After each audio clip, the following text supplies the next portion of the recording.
자, 안녕하십니까. 지난번에 근로시간에 대해서 설명을 드렸는데요. 오늘은 그 근로시간에 대응하는 임금에 대해서 설명을 드리겠습니다. 자, 근로시간과 임금 지난번에 한번 같이 공부한 거 복습하면서 같이 또 그 임금에 대해서 설명드리겠습니다. 자, 사용자와 근로자 간의 관계에서 근로자가 먼저 근로를 제공하죠. 그 대가로다가 사용자 근로자에게 임금을 지급하는데 그 임금을 지급할 때 소정 근로를 제공했는지 또는 추가로 제공했는지 이 근로에 따라서 가산임금이 지급된다고 했죠. 예. 그래서 소정 근로는 법정 근로시간 이내에 H 이내에 사용자와 근로자가 서로 정한 시간이라 그랬죠. 지난번에. 그래서 주 40시간 이내에 또 하루 1일 8시간 이내에 초과할 수 없다. 이렇게 저번에 설명을 드렸습니다.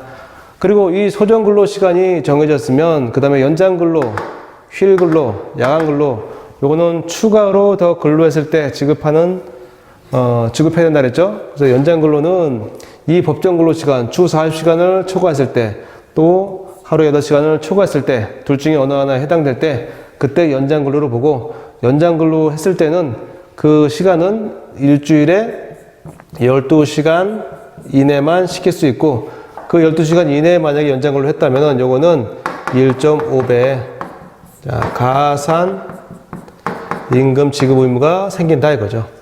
휴일 근로는 소정 근로 일 이외에 아예 휴일 근로할 의무가 없는 날이 휴일 근로를 했죠. 휴일 근로. 만약에 휴일에도 근로를 했다. 그러면은 자, 그날 8시간 기준으로 해서 8시간 이내를 근무했다. 그러면 이거가 똑같이 1.5배 가산임금 주면 된다 했고요. 8시간을 만약에 초과했다. 그 초과한 시간은 여기서 연장 똑같이 0.5배 더 할증해서 이거는 2배 가산임금을 주면 된다 그랬습니다. 야간 근로 같은 경우는 생체 리듬이 파괴되니까 힘든 시간이니까 수면을 해야 될 시간에 잠을 못 자니까 요거는 이 시간을 매주 또 매일 한다 해도 요거는 50% 가산임금을 줘야 된다. 이렇게 지난번에 설명을 드렸습니다. 그럼 여기서 가산임금 다 가산임금을 줘야 되는데 그럼 어떤 기준으로 가산임금을 줄 것이냐? 뒤에 설명 나오는데요. 요거는 통상 임금 기준으로 해서 가산임금을 지급하면 된다. 이렇게 일단은 알고 계십시오. 자, 그러면 다음에 임금의 종류에 대해서 한번 설명드릴게요. 근로시간은 설명을 드렸고 이제 임금이란 뭐냐 알아야겠죠? 자, 임금의 종류가 이렇게 4가지로 구분해 봤습니다. 첫 번째는 임금이 무엇인지 개념이고요. 두 번째는 그 임금이 확정이 되면 평균임금과 통사임금으로 구분이 되고 평균임금은 퇴직금 등을 계산할 때 또 통사임금은 아까 설명드린 연장, 야간, 휴일, 연차 등 이렇게 추가로 더 근로했을 때 그 통사임금 맨 마지막으로 여기는 근로기준법에 대해서 나온 거고 맨 마지막은 최저임금법에서 나오는 최저임금 이렇게 구분을 했습니다. 자, 임금의 정의 같이 한번 알아보도록 하겠습니다. 사용자가 근로의 대가로 근로자에게 임금, 봉급 그 밖에 어떤 명칭이 있는지 무관하게 지급하는 모든 금품이다. 그래서 모든 금품이란 것은 지급 조건이 근로계약 등에 명시되어 있어. 그래서 사용자는 지급 의무가 생겼다. 규정이 있다. 이런 뜻입니다. 그래서 근로계약만 있는 게 아니고 등 했으니까 뭐가 또 추가될까요? 네, 사용자와 근로자가 서로 정한 단체 협약도 포함되겠죠. 단체 협약. 또 취업규칙 등에도 만약에 지급 조건이 있다. 그러면 금품에 해당이 된다는 거죠. 그래서 근로자는 사용자한테 근로를 제공하고 그 대가로 사용자는 근로자한테 임금을 줘야 되는데 그 임금이 여기에 있는 모든 금품에 해당되고 이 모든 금품에 해당되는지 안 되는지는 여기 나온 대로 근로계약서에 기재가 되어 있든지 아니면 단체협약 또는 취업규칙에 규정이 되어 있다면 그거는 모든 금품에 해당되며 임금에 해당이 된다. 임금에 대한 정의를 이렇게 알아봤는데 그럼 임금은 여기 나온 것처럼 평균임금과 통사임금 개념으로 쪼개집니다. 평균임금은 주로 퇴직금 등을 계산할 때 평균임금 개념을 사용을 하죠. 평균임금에 대한 정의를 한번 알아보겠습니다. 평균임금은 이를 산정할 사유가 발생한 날 이전 3개월 동안 지급된 임금의 총액을 그 기간의 총 일수로 나눈 금액, 이렇게 정의가 나와 있네요. 좀 이해가 좀 어렵죠? 예를 한번 들어보겠습니다. 자, 월급 근로자가 한 달에 300만 원 받습니다. 월 평균 임금이라 할게요. 평균 임금.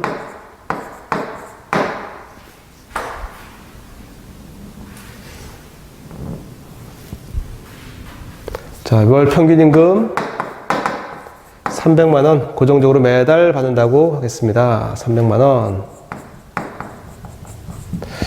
이 근로자가 1년 동안 근로했어요. 1년 동안 하고 그만뒀습니다. 왜? 퇴직금은 1년 이상 근로에 대한 조건이 있기 때문에 그렇습니다. 근로기간. 작년 1월 1일 입사했고 12월 30일까지 근로하고 그만뒀다. 그럼 딱 1년간 근무한 거죠? 그죠? 그러면 이 사례를 보고 여기 있는 개념을 한번 이해해 보도록 하겠습니다. 일을 산정에 대한 사유가 발생한 날. 언제죠? 예, 요 날이겠죠, 요 날. 이런 일이. 퇴직한 날. 그죠? 우리가 퇴직금 등 구해야 되니까 퇴직한 날. 이전 3개월 동안에 근로자에게 지급된 임금 총액. 이전 3개월. 그러면 요 사유가 전날이 12월이네요. 그죠? 3개월은 12, 11, 10. 10, 11, 12. 요 3개월을 뜻하죠. 그죠? 그러면 매달 300만 원 받으니까 결국은 여기 나온 것처럼 10월, 11월, 12월 3개월 동안에 받아야 되니까 3개월 곱하게 되면 3개월 동안에 받은 임금 총액은 900만 원이 되겠습니다. 예, 이렇게 금액이 정해졌네요. 그 기간의 총일수로 나눈 금액, 총일수. 총일수라면은 여기에서 아까 10월 있고 11월 있고 12월 있죠. 이전 3개월 동안에 참 900만 원이잖아요. 그죠? 그럼 10월은 총 31일 있고 10월은 30일이고요. 12월은 31일을 총일수가 있습니다. 해당 그 월별로요. 요 총일수로 나눈 금액이니까 다 더해야겠죠. 왜?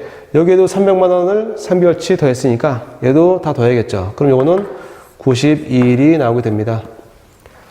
총일수로 나눈 금액이니까 900만 원을 92일로 나누라는 거네요. 그죠? 900만 원 나누기 92일 하면은 얼마가 나오겠죠? 약 한 10만 원 미만 나오겠죠? 요게 뭐다? 평균 임금이다. 이 평균 임금을 알면 뭘 구할 수 있다? 퇴직금 등을 구할 수 있다. 이게 평균 임금의 개념이 되겠습니다. 퇴직금 같은 경우는 이제 은퇴를 하면 그 다음에 생활을 해야 되는데 생활할 돈이 없어요. 그죠? 그래서 이전 3개월이라고 여기서 정한 거는 만약에 입사를 뭐 한 20년 전에 입사해가지고 그 전에 물가하고 최근에 그만뒀을 때 물가는 굉장히 다르죠. 그죠? 20년 전에 물가를 가지고 3개월 동안의 임금을 하면 굉장히 불리합니다. 생활이 어려워요. 그래서 이전 3개월, 퇴직하기 이전 3개월 동안 최근 물가를 반영해서 퇴직금 등을 지급한다. 이렇게 알고 계시면 되겠습니다. 다음 두 번째 통상임금이라고 또 정의가 됐네요. 통상임금은 아까도 말씀드렸지만 이렇게 연장 좀 더 추가로 근무했을 때 또 야간 수면해야 될 시간에 근무했을 때 또 소정근로 이외에 근로했을 때 또 연차 요때 근로했을 때 요때 통상임금 개념이 사용돼서 통상임금의 개념이 확정되면 이 금액의 1.5배 또 2배 이렇게 계산하게 됩니다. 자, 법과 이 시행에서, 이 법은 근로기준법이죠. 근로기준법과 근로기준법 시행령에서 통상임금이란 다음과 같이 정의하고 있습니다. 근로자에게 정기적이고 또 일률적으로 소정근로 또는 총근로에 대해서 지급하기로 정한 시간급, 일급, 주급, 월급 또는 도급금액 이렇게 정의가 되어 있어요. 예, 와닿기 좀 어렵죠? 자, 여기서 네 가지만 키워드를 뽑아낼게요. 자, 네 가지. 제일 첫 번째, 근로자가 사용자한테 먼저 근로를 제공해야겠죠. 근데 여기서 근로를 제공할 때 나온 게 소정 근로를 제공해야 된다. 소정 근로 개념 아시죠? 다시 한번 말씀드릴까요? 근로자와 사용자 간에 법정 근로 시간 이내에 근로하기로 정한 그 시간, 그 날, 그게 소정근로일, 소정근로 시간입니다. 근로자가 사용자한테 소정근로만 제공하게 되면 사용자는 근로자한테 어떻게 준다? 예, 여기서 정기적으로 준다. 정기적으로 주기로 한 임금. 또 일률적으로 주기로 한 임금. 지금 여기 하고 있어요. 정기적, 일률적. 마지막으로 고정적으로 주기로 한 임금. 그 지급 금액이 시간급인지 1급인지 주급인지 월급인지 이렇게 고정적으로 지급된 임금, 지급해야 될 임금. 요 네 가지 조건, 하나, 둘, 셋, 넷. 요 네 가지 조건에 만족하면 통사임금에 해당이 돼서 그 통사임금 기준으로 해서 여기처럼 연장부터 연차까지 구할 수 있다는 얘기죠. 그럼 정기적이라고 뭘까? 정기적. 보통 우리가 상여금 같은 경우 매달 받는 사업장도 있고 2달에 한 번, 3달에 한 번, 또 반기마다 한 번, 1년에 한 번 이렇게 정기적으로 받는 상여금 등이 있어요. 그게 정기적이다. 그럼 일률적인 뭐예요? 어떤 조건이 주어진 직원들은 준다. 예를 들면 소장은 직책수당 30, 과장은 직책수당 25만 원, 또 출납수당 얼마, 또 자격증 있으면 얼마. 그렇게 일률적으로 어떤 조건이 있으면 주는 게 일률적이에요. 고정적인 건요. 여기 나온 것처럼 시간급으로 줄지, 1급으로 줄지, 주급, 월급으로 줄지 이렇게 딱 고정되는 금액이 고정된 게 고정적이다 이거죠.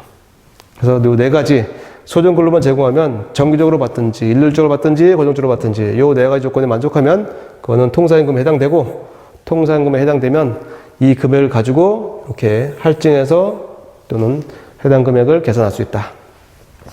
마지막으로 최저임금입니다. 최저임금. 위에는 근로기준법에 따른 임금의 개념과 또 평균임금, 통사임금 설명드렸는데 요거는 최저임금법에서 정했어요. 자, 사용자와 근로자가 노동시장에서 서로 근로를 얼마나 하고 또 임금을 얼마 주기로 정했어요. 근데 그 금액이 너무 낮아서 근로자의 생활이 안정이 안 돼요.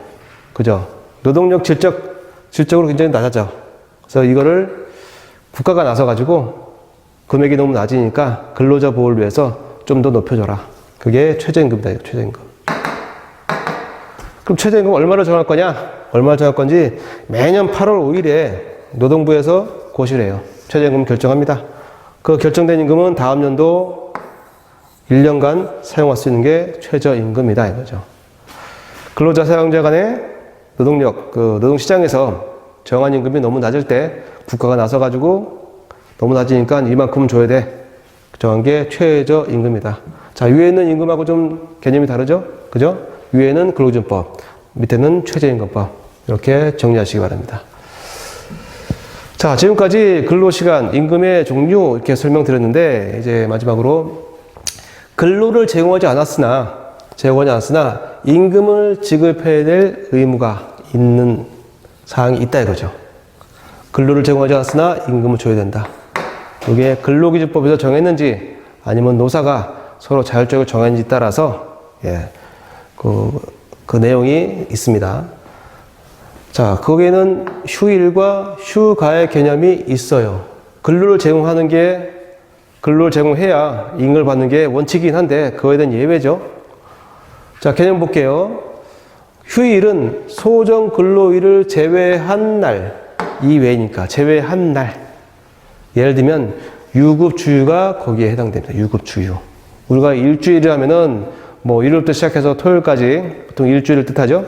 저 같은 경우는 월요일부터 금요일까지 소정근로일, 소정근로 시간을 제공하면 개근을 하게 되면 매주 일요일은 유급주휴로 쉬게 됩니다. 쉬어요. 하지만 쉰다고 해서 그날 근로 제공 안 했으니까 임금을 주지 마라. 그건 아니고요. 여기처럼 유급이라는 말이 써있기 때문에 그날 쉬었지만 근로한 시간으로 포함시켜라. 그렇게 알고 계시면 되겠습니다. 단 조건이 있다. 어떤 조건이냐? 소정근로 시간이 반드시 몇 시간이요? 15시간 이상 해당돼야 된다. 또 개근을 해야 된다. 개근. 15시간 미만 같은 경우는 사용자 보호를 위해서 15시간이라는 거를 정한 것 같아요. 15시간. 일주일에 너무 적게 일했는데 주휴까지 인정해주면 영세한 상인 같은 경우, 또 알바, 또 편의점 이런 데는 사용자께서 굉장히 힘드시겠죠? 그래서 최소한 소정근로는 15시간 이상 소정근로를 해야 되고 또 개근까지 해야만 유급주휴를 받을 수 있다. 취지가 뭐냐?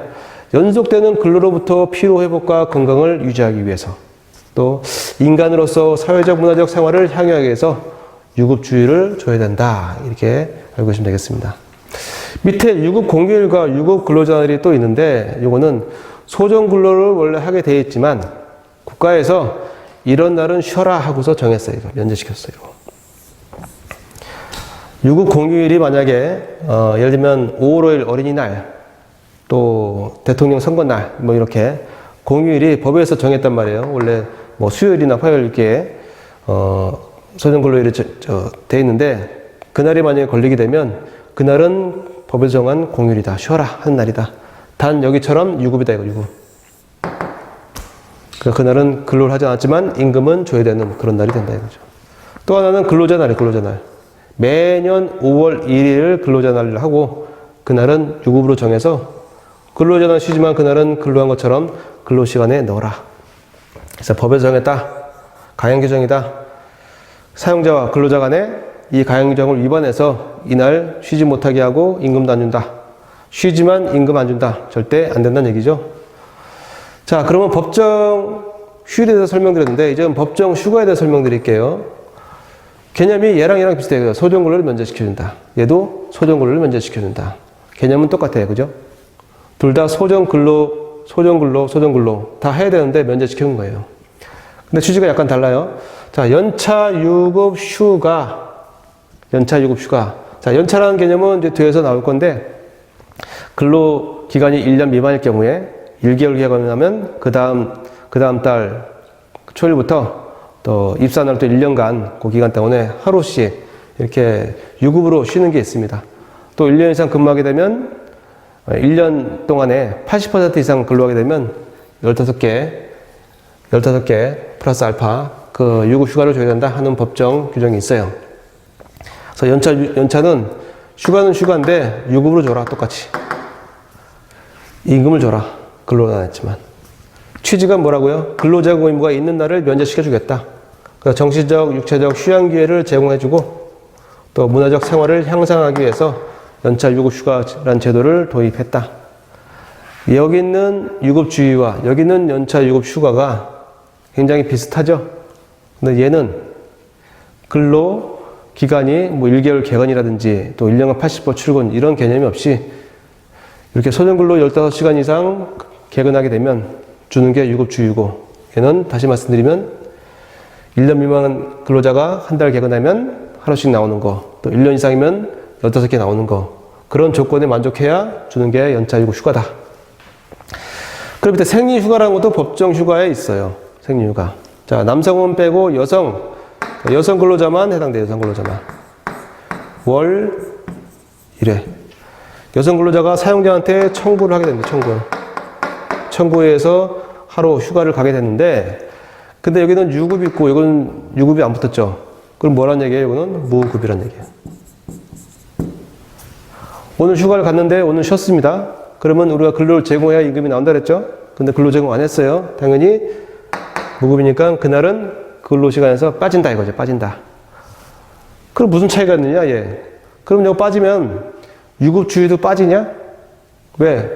개근해야 되니까. 그죠? 근데 여기는 생리휴가는 법에서 정했기 때문에 그날은 쉬어서 내가 근로 제공 안 해서 임금은 못 받지만 내 소정 근로일에서는 그날은 빠고 나머지 소정 근로일만 개근하게 되면 유급주의를 준다는 얘기죠. 유급주의를. 거기 좀 차이가 있습니다.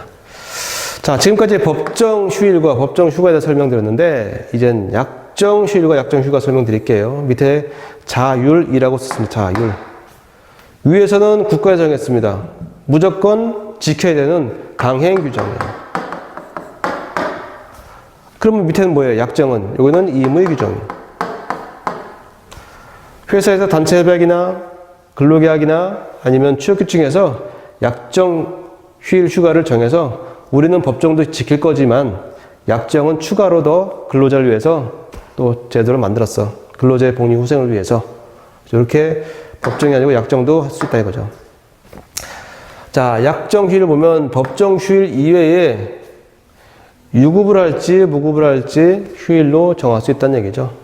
저 같은 경우도 월요일부터 금요일까지 근무를 하고 토요일은 쉬고 일요일 쉬는데 자, 토요일 같은 경우는 쉬지만 근로한 게 아니죠. 그죠? 그래서 임금도 못 받죠. 근로시간도 안 쳐주죠. 그죠? 근데 우리 회사는 약정 휴일로 정해서 토요일도 유급으로 정했다. 휴일을 정하겠다. 아니면 우리는 무급 휴일을 정하겠다. 이렇게 사업체마다 약정으로다가 자율적으로 추가로 근로자를 더 위해서 정할 수 있다는 얘기입니다. 그러면 약정 휴일만 있냐? 아니죠. 약정 휴가도 있다. 예를 들면 경조휴가가 거기에 해당되죠. 내가 결혼했다. 부모님이 돌아가셨다. 이럴 때, 뭐 창립기념일 이럴 때 그 약정으로 정할 수 있는데 그거는 유급으로 정할지 아니면 무급으로 정할지 요거는 그 회사마다 자율적으로 정할 수가 있습니다. 요것만 잘 지키면 돼요. 그죠? 나머지는 자율적으로 유급으로 할지 무급으로 할지 정하면 된다는 얘기죠. 또 여름 휴가 같은 경우도 그게 또 대표적인 예가 되겠습니다. 아까 설명드린 휴무일은 소정근로일 이외의 휴무이기 때문에 휴무일은 근무일의 반대죠. 그죠? 근무가 없는 날이 휴무일이에요. 그죠? 그렇게 알아두시면 되겠습니다. 자, 오늘은 임금의 종류에 대해서 설명드렸고요. 또 근로 제공하지 않았지만 또 임금을 줘야 되는 그런 사례를 같이 살펴봤습니다. 자, 다음에는 근로시간도 알아봤고 임금도 알아봤죠. 그러면 계산 사례를 같이 한번 봐야 되겠죠. 그래서 일반 근로자, 또 미여원, 또 경비원, 감단 신고자 이렇게 세 가지 패턴으로다가 다음에는 임금을 한번 계산을 해보겠습니다. 자, 오늘도 수고 많이 하셨습니다. 감사합니다.